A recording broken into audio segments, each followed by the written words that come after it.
All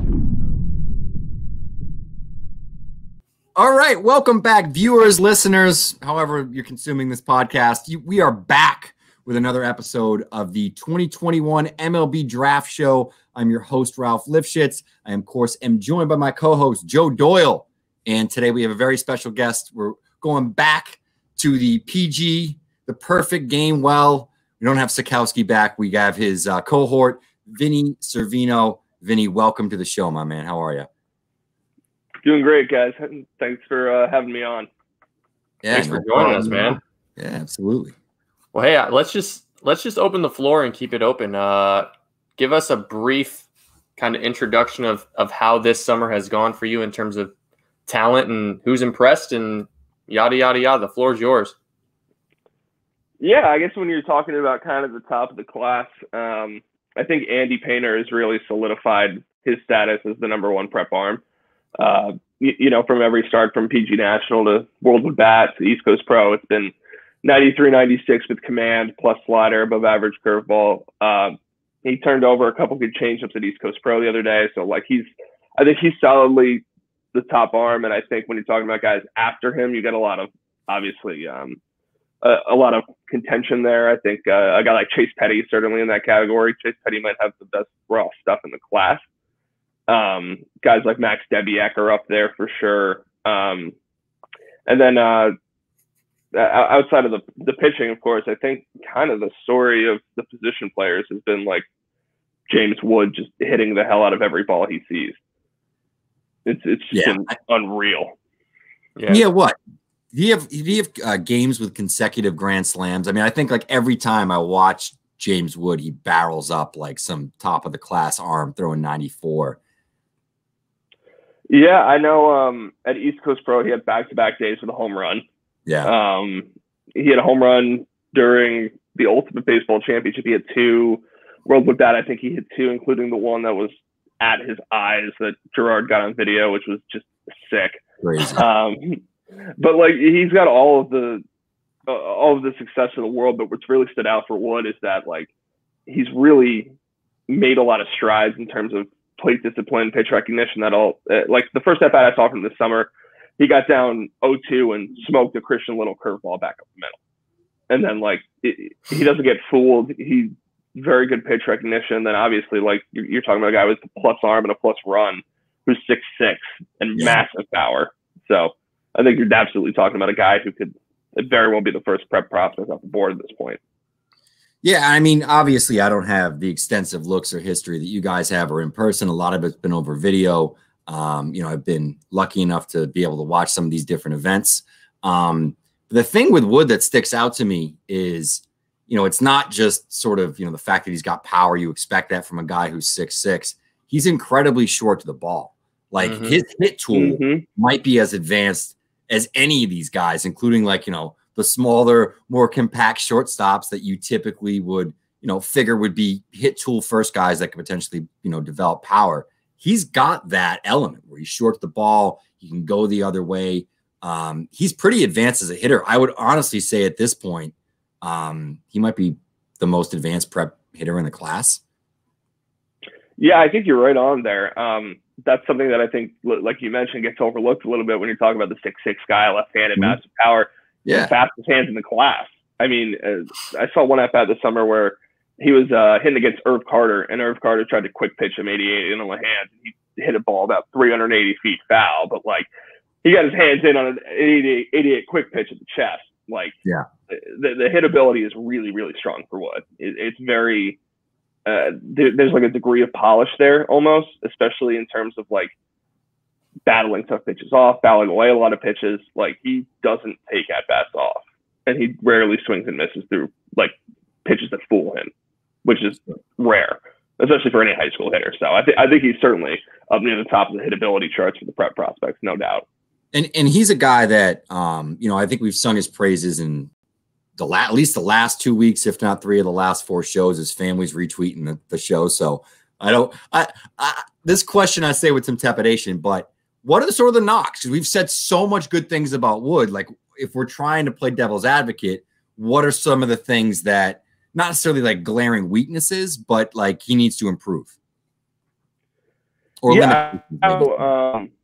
I would say defensively, I don't know where he's going to end long term. I don't really have the feel of watching a lot of defensive reps for him. Obviously, you would assume that kind of runner, that kind of arm, like that could probably play center, but like then maybe more relegated towards right, especially if you want to put less stress on the bat, because the bat is obviously, I think, what you're buying here in terms of the prospect. And then obviously too, like massive power hitter who's 6'6", like those bodies tend to go the other direction, not the projection direction. So, yeah, I mean, that'll be one of those things to kind of keep an eye on. Obviously, plus runner now, what does he look like in 5 years? Right. And I don't know, maybe his game will turn into more of a speed approach, but I mean, the massive raw power now. So I think it's probably, you're going to take the power over the base stealing or anything like that. So I would say those two probably biggest concerns. And normally in a situation like this, you'd be like, oh, high school guys, like who are the top arms they face? And it's rare to look at his profile and be like, oh, he's faced a bunch of really good arms and hit them really hard. So I don't know. Yeah, and I mean, he's IMG, so it's not like, you know, they're bringing in softies all the time either. You know, he's facing a strong schedule, and, you know, kid from Maryland that went down there for a reason. He's showing proof, man. He's impressive. Joe, I'm going to let you ask some questions now that we've had James Wood time. Well, I got a question on James Wood. I got a question on James Wood. No, I was thinking about it earlier this week, and I'm trying to, you know, draw parallels between James Wood and Zach Vinne, who had like enormous global hype. And I would almost make the case, you know, Zach Vinne might have James Wood might be the better prospect. I think he's got a better. I was going to say, are we comparing Vinne and Wood here? Because Wood's the better prospect. Yeah, I think, well, Wood's got the better shoulders. He's going to fill out better. He's got the stronger hands, the stronger wrists. I think he's got a better present hit tool. Like, how would you compare those two? I think they're very different players. I think the Zach Vinne hype, again, this is just my personal opinion here. I think the Zach Vinne hype was a little artificial. Playing in a season where there was a pandemic and all sports got shut down, and he plays in Florida, so he got a 3-week head start of the rest of the country. You know, he hits a home run with like 50 to 100 scouts there or whatever it was. So like, and obviously he's a really good player. I want to make that very clear. Zach Vinne is very good. But I think Vinne is different because it wasn't necessarily, it was more power over hit. And Vinne probably has the best approach I've ever seen from a high school hitter. I remember I wrote him up down in Jupiter in a game where he went 0 for 2 with 2 walks, but like was facing 96-mile-an-hour arms and like took 4 9-pitch at bats. And so he's definitely more of a plate discipline power guy. And he's almost assuredly going to right field. Whereas Wood is definitely more tooled up in terms of plus run, plus arm. They probably have similar levels of power, but I'd say Wood is a bit more polished at ability right now. And it's a very, very different swing, too. I mean, Vinne's got that loopy, long, you know, power swing that's already there. And James Wood does it, you know, with pure strength. He pulls his hands inside the ball better than anyone. Yeah. No doubt. Vinne's got the picturesque, like, Nike swoosh swing. Right. Gets it lofted, gets through it really well. And Wood kind of, like you said, uses his bat speed and hand speed at this point and hand strength to kind of, I don't want to say muscle balls out because a lot of these balls are hit very well, but it's more of a less consistent swing path than a Vinne. Sure. One thing that we talk about quite a bit on this show is the depth of prep shortstops in this class. Do you have kind of a preferred order, maybe if you want to list off top 3, 4, 5 that have made the biggest impression on you to this point? Yeah, I think this is actually a conversation we have a lot. I think the top of you're looking at your first round grade guys, and that I think it's pretty consistently Lawler and House. And for me personally, a guy that I would also put up there is Khalil Watson. When you want to talk about guys who have had the biggest summers or seen their stock rise the most, you definitely got to talk about Watson. He's got potential to have a 6 glove with a 6 arm, good runner, very good swing, super polished hitability. Power's probably about 45, maybe solid average, but like raw power, that is. And he's not going to hit for a lot of power, but he does take some daddy hacks sometimes in the box, which is fun. But yeah, he's been incredible. I think he's had about as good a summer as anybody. And I think he's really vaulting himself into that first round category. Is there a 4 or 5 that kind of jumped to mind that could encroach in on that list? I think you got a lot of guys kind of in that next group. You got your Alex Mooney's and Cody Schreiers, as well as your Rob Gordons and Michael Braswell. There's a lot of good shortstop depth this year and a lot of good players there too. But I think they're kind of all in that similar, probably like 2 to 3 round range, at least right now. Nobody's really solidified themselves one way or the other, I would say, outside of, obviously, I think, like I mentioned, you had House and Lawler, and then Watson, I think, is pretty firmly that top 3 right now. Or I forgot to mention Isaac Pacheco, too. He's definitely up there. Yeah, if Pacheco stays at shortstop, that would be – I mean, Brady House aside, if Pacheco stays at shortstop, that would be incredible. But let me piggyback really quick off that. And because Brady House is such a hot name yeah, I was going too. Yeah. What are your thoughts? Pacheco, then. You saw him at WWBA. Yeah, Brady House at Worldwood Bat put one he put one out at Sprayberry High School that I think got on the highway, which is very hard. That's what Sprayberry High School refers to as Michael Chavis territory, because he's the only person who would put them there. He's got massive raw power. When I saw the BP at East Coast Pro last week, he was putting balls out beyond the left center field bullpen. Massive bat speed, massive physicality, massive power. It is power over hit. The hit tool is not super refined right now. He is an aggressive free swinger. He will take big hacks early in the count. He will swing and miss sometimes. But you're talking about a guy who also has a plus arm, runs a 6'6". So, like, I think ultimately he fits best at third base long term, especially with the power production that's going to come because of that. But if you got that guy with that kind of physicality and power playing shortstop, I mean, those don't grow on trees. No. Yeah, no, understood. I was going to ask about House, but talk to me a little bit about Pacheco, because I feel like you're maybe higher than some other people are on Pacheco's, hit, and probably, I don't know what his long-term defensive position is. I'd guess third base, but I know you were tweeting about him last week. So talk to me a little bit about Pacheco, what you've seen over your looks. Yeah, Pacheco had one of the best BPs of the entire event. I think you're talking about, for me, House and Pacheco are the 2 best power guys in this year's draft in terms of raw power. They're both both going to have 70 raw in the future. Pacheco had a good week, like he takes good at bats. He's looked really, really, really improved over at shortstop, which is something, a concern of mine at least a year ago at this point, was like, where is he going to end up long term?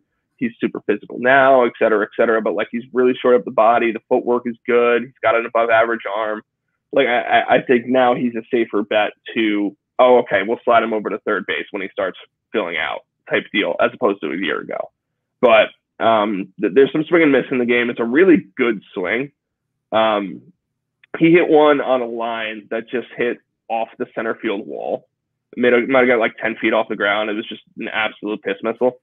But yeah, he's really good, and I think the hitability is better than what some people think, although the swing and miss is still going to be there. Well, let's kind of swing it around to the pitchers. There's a lot of good arms, not as much, pure stuff as this past draft class, but is there a guy, maybe outside of Painter, maybe outside of Petty, that you think has kind of shown the stuff that he might, pop at PG All-America, and all of a sudden we're talking about a top 20 guy that isn't getting the praise he should right now? I'll give you 2 guys actually that I had first round grades on following East Coast Pro, and that's Josh Hartle and Christian Little. Hartle is just probably the best command arm in the draft. High school wise, that is. He's a big 6'4", 6'5" lefty. Does it really, really easy, 90, 91, grab a couple 2s, but fills up the zone, ton of angle, both sides. Slider's a solid average pitch right now, but it's going to be a plus pitch as he fills out and throws it harder, that sort of thing. He's like, he feels like he could go down that Matt Liberatore path where it's like, oh, this guy's throwing 96 with a banger now. Like, that's kind of what I think Hartle is at in terms of development. Whereas Little is kind of a guy we've been waiting to pop for a long time. He's always been the young to the grade with a great delivery, kind of projection arm. But this summer, he's only been kind of okay. And then he comes out at National or East Coast Pro, and he's sitting 93, 94 with a 55 breaker. And I was actually texting Brian the whole time, and I'm like, he's doing the thing. He's really, really good right now. And yeah, obviously this stuff faltered off a little bit when you're talking about a guy who's going to be young to the class with a plus delivery and a plus arm action, plus grade on the breaking ball in the future, and a fastball that's 91, 94 with good life. Like, yeah, it was a very loud performance for him, and I think it was good to see that. Yeah, and those were the innings where he was going toe-to-toe with Irv Carter, too. So it was like it was like big stuff on both sides. Obviously, Carter's way more heavy on the breaker, but that was one of the things I want to talk about, too, is it looked like Little's breaking ball in particular. His fastball had some nice characteristics. It did look better. It looked like he was attacking more up in the zone. I don't know if he altered. I know his arm lags a little bit, but not terribly. But there's he's one of these guys where there's small tweaks that can kind of really boost the profile. And he's so young, but he's so filled out that I think you kind of lose sight of how young he is. Yeah, I mean, because he legitimately looks like he's 22 years old and plays wide receiver for Alabama or something. But seriously, I mean, he's a big boy. But he's jacked. Yeah, but everything looked crisper. And it was a definitive difference between the guy that we saw at PG National versus the guy you saw last week. And how much has that breaking ball sort of moved up and kind of pushed his profile? I know it did a lot for me, but obviously, like I said, I'm taking a lot of stuff secondhand here. Yeah, I mean, for me, it's significant. Most of the summer, Little was 88, 91, 92, whatever. Breaking ball is 74, 75, 76. He's ripping off 80-mile-an-hour curveballs in that outing last week. He's striking out Jay Allen and James Wood, two really, really good hitters on breaking balls that they look like. I haven't seen those guys take swings on that of breaking balls in a long time.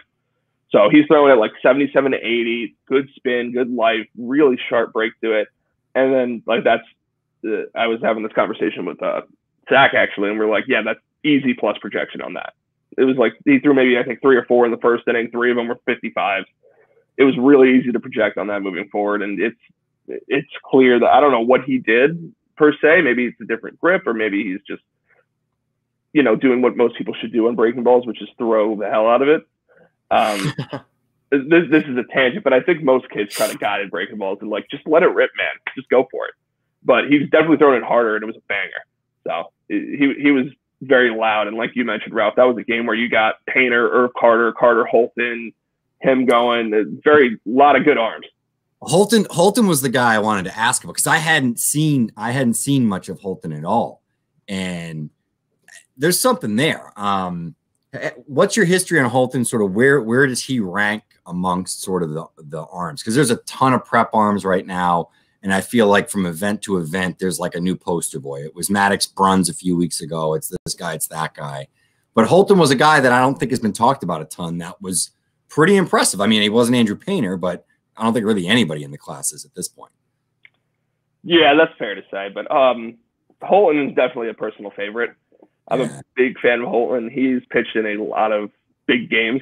He's got that big game mentality, that big game vibe. He also just kind of takes the ball and comes right at you. It's fun to see.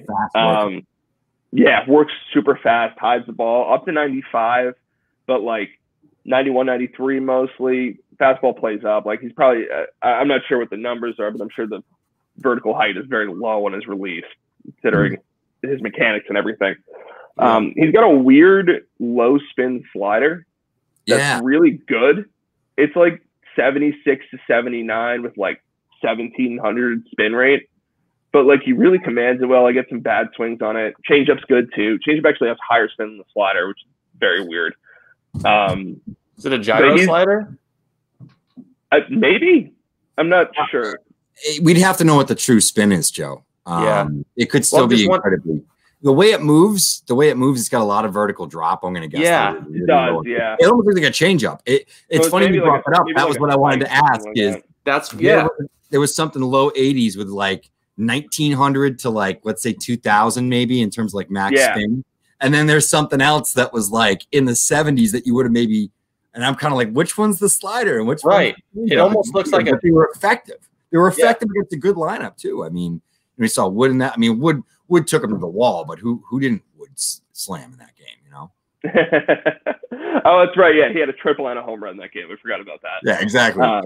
He had a triple, and then Sack was like, "Oh, wait, wait until you see the clips of the home run." I was like, "Really?" I saw him. The fun thing about the home run was like it was a 10-pitch at bat, and you knew it was coming because he had fouled off the last 5, and you're like, "Oh, Logan McGuire, you got to throw something else here, buddy." And he just hooked it off the foul pole. But, yeah, Holton is good. I love Holton. I think Holton is an absolute competitor. I've seen him pitch in a ton of playoff games. He beat the Canes earlier this year in the summer. He was the MVP pitcher of the Ultimate Baseball Championship where he shoved it against the Florida Burn and then I think the Dirtbags.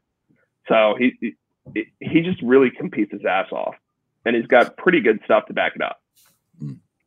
And one guy I want to talk about that has kind of disappeared, but was high on my list early in the year is Philip Abner, Florida guy, lefty. I thought he had some of the best command in the class. Can hit all 4 quadrants, generally like 89 to 91. But he's kind of disappeared a little bit. We're not seeing him kind of highlighted at some of these showcases. What are your thoughts on Abner? And I guess I'll just leave it at that. Where are you on Abner? He's really good. He's a physical lefty who was 91, 93. And, there've been some strike throwing concerns about Abner in the past, but he filled up the zone. He's got a very hard power slider, like up to 85, and he pitches 91, 93, so it's super firm. From what I saw at East Coast Pro, he just pounded the zone, which was kind of nice to see from a guy who normally doesn't do that. He probably had the second quickest outing of the entire event behind Mason Albright. So, but I mean, Abner, I thought it was good. I thought it was just good to see him, especially with the velo being down to World Wood bat. Velo was back, 91, 93, like you mentioned, all 4 quadrants, power cutter slider, showed you a changeup, but like didn't really have to work hard. And he threw 90% fastballs by my unofficial estimate. He was just really throwing a lot of heaters, which, I mean, he got a good amount of swing and miss on it. So, right.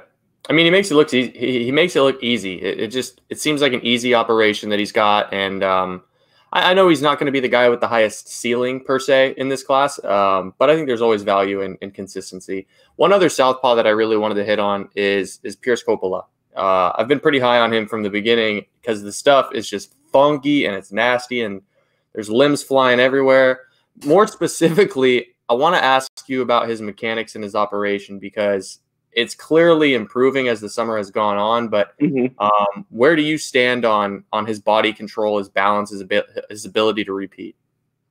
It's a little freaky, right? Like he's 6'9", and like he does a pretty good job of getting that arm up at foot strike consistently.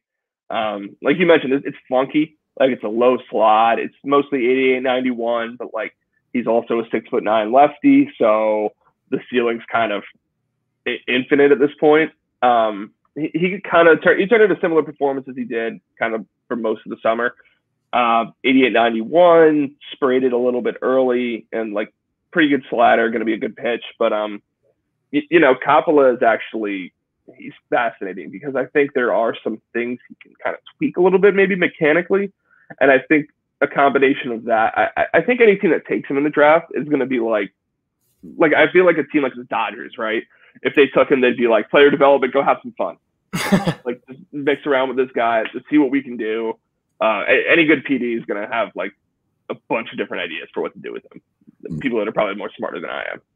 Well, the biggest thing with Pappola, and this is my last point, is he's 6'9". He doesn't have his arm speed's not impressive. It's not something that you write home about, but his long limbs get him up into the low 90s. I just wonder how much untapped potential is in that frame because he can put on so much weight. I mean, there's a lot of room for growth in that frame. If that wasn't clear in someone that's 6'9". All right. I didn't know if that was the end of the question or not, Joe. Great segue there. It's a statement. Here, last couple of guys, I guess I want to sort of throw at you before we By wrap. all means. I'm also not ignoring you. I'm just looking to make sure that I didn't forget about anybody. I have my notes over here. I don't feel that way at all.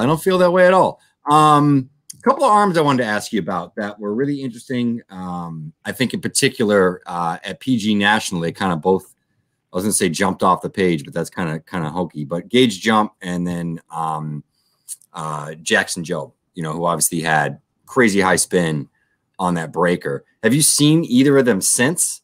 And just sort of what are your general thoughts? Yeah, I saw Jump at the Ultimate Baseball Championship, and I saw Jobe a couple of days ago at the East Coast Pro. I think for me, I like Jobe a little better. Like we were just talking about before, player development, they're going to have a fun time with Jackson Jobe. He throws the slider's like 3,200 raw spin, but it's weirdly inefficient. So like it doesn't really look like a banger sometimes. Like he'll get under it and it gets kind of loopy, but the spin enough is super impressive. And I think I'm not sure if it's something to do with the grip or the slot, but I think as he shores that up, like he's got all the ingredients to have like an elite level slider, like an Ottavino type pitch. Yeah. And what's underrated about him too is I think he's got like a pretty good changeup. It was like actually not bad. And like it's a quick arm up to 95, sits 90, 93 mostly. But like he's a guy where I think he just hasn't gotten enough pitching reps to really do it with a degree of polish. So I think almost everything's pretty raw for him right now. But yeah, I mean, obviously there's a ton to like. And then with Jump, Jump similar to Carter Holton in that he's had a lot of like big game experience, which is for Jay Sarah, which is for the Canes. Yep. He'll sit right around 90 and just pound the strike zone with fastballs. And he misses a ton of bats because of his vertical height and the spin rate on the fastball. He'll be up to like 93-ish, but like sit around 90, 91 and just pitch at the top of the zone and just get a bunch out. I think the game I saw him, I think he went 3 innings, no hits, 8 strikeouts, something like that. It was a very absurd stat line. The breaking ball is a decent pitch. It needs to tighten up a little bit. I think he'd probably actually benefit by maybe throwing a slider, given that arm slot and everything. But he's a high-level competitor and with very good fastball characteristics and fastball quality. Yeah, fastball is very unique. Jump is a super sleeper, man. He's a sleeper. Agree. I agree. Yeah, he might just do that late summer pop on the radar like Tink Hens did and shoot up boards. We'll see what happens. If he ends up with the Rays or the Dodgers, don't be shocked. Yeah, no doubt. It wouldn't shock me. Well, hey, let's 2 more, man. Let's wrap it up. You got 2 more. 2 more. I want to have a Friday night.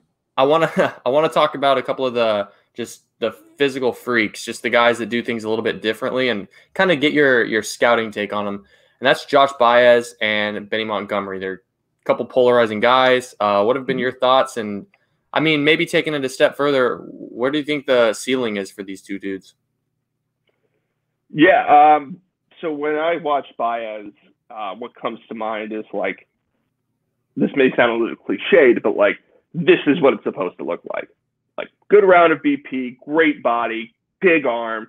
The power is not there yet. I mean, it's probably like 45, 50 raw right now. But like it's a good swing. He gets the barrel out. He did really well in game. Oh, excuse me. I thought he did well in game. He hammered a couple balls to the pull side, almost tried to put one through the right field wall. Defensively, I think he's probably a right fielder long term. He does have a massive arm, and he did pitch at East Coast Pros like up to 97, I think. But like, there's just he's not got a lot of refinement from a pitcher yet. But like up to 97, still interesting, obviously. So sure. I think he plays right field long term, but like, I think the upside is exciting. Whereas Vinnie Montgomery might have like 370 grade tools.